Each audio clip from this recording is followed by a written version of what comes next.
दोस्तों, चंद्रयान-3 की सफल लैंडिंग के दौरान भारत के प्रधानमंत्री नरेंद्र मोदी ने भारतीय अंतरिक्ष अनुसंधान संगठन इसरो के भविष्य के अंतरिक्ष अभियानों का जिक्र किया। उन्होंने अगले महीने होने वाले आदित्य L1 के लॉन्च के अलावा शुक्रयान मिशन का भी जिक्र किया, जिसे इसरो शुक्र ग्रह के अध्ययन के लिए भेजेगा। फिलहाल इस मिशन के बारे में कम ही लोग जानते हैं। मंगल ग्रह की खोज और लंबी अवधि के मानव मिशनों की चल रही तैयारियों के साथ साथ शुक्र की खोज में रुचि बढ़ रही है। इस संबंध में नासा और अन्य देशों के साथ भारत भी शुक्र ग्रह पर मिशन की तैयारी में जुटा हुआ है। शुक्रयान इसी प्रयास का एक हिस्सा है। दोस्तों, क्या करेगा शुक्रयान, आइए जानते हैं इस वीडियो में। दोस्तों, कई दशकों से अंतरिक्ष अन्वेषण का प्राथमिक उद्देश्य पृथ्वी से परे जीवन की संभावनाओं की खोज करना रहा है। शुरुआत से ही वैज्ञानिकों को बहुत उम्मीदें थीं कि मंगल ग्रह पर जीवन हो सकता है या कम से कम वहां जीवन के अस्तित्व के लिए अनुकूल परिस्थितियां हो सकती हैं। हालांकि हाल के वर्षों में मंगल ग्रह पर जीवन के संकेत या जीवन पनपने की संभावना के संबंध में कोई महत्वपूर्ण निष्कर्ष या विकास नहीं हुआ है। दोस्तों, वीडियो को लाइक और चैनल को सब्सक्राइब करें। दोस्तों, ऐसे में जब पृथ्वी के पास का दूसरा पथरीला ग्रह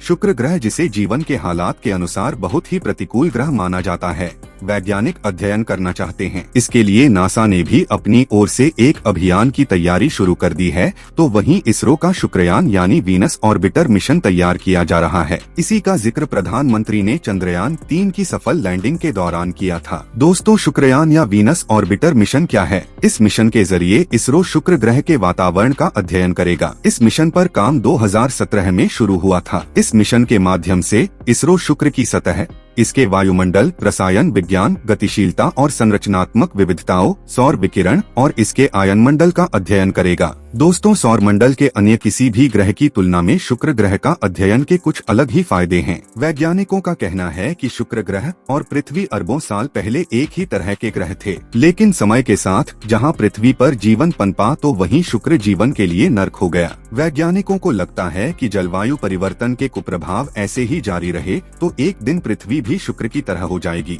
इस लिहाज से शुक्र का यह हाल क्यों हुए, हमारे वैज्ञानिकों के लिए जानना बहुत जरूरी है। दोस्तों, लेकिन जिस तरह से प्रधानमंत्री ने चंद्रयान-3 की लैंडिंग की सफलता के समय शुक्रयान का जिक्र किया है, ऐसा लगता नहीं है कि बजट की वजह से शुक्रयान का प्रक्षेपण टल सकेगा। लेकिन यहाँ पर एक पेंच है। हर 8 साल में शुक्र के लिए यान लॉन्च करने का आदर्श समय होता है। इसमें 19 महीने वाले विंडो की तुलना में भी कम ईंधन की खपत होती है। इसकी अगली तारीख 2031 के दौरान होगी।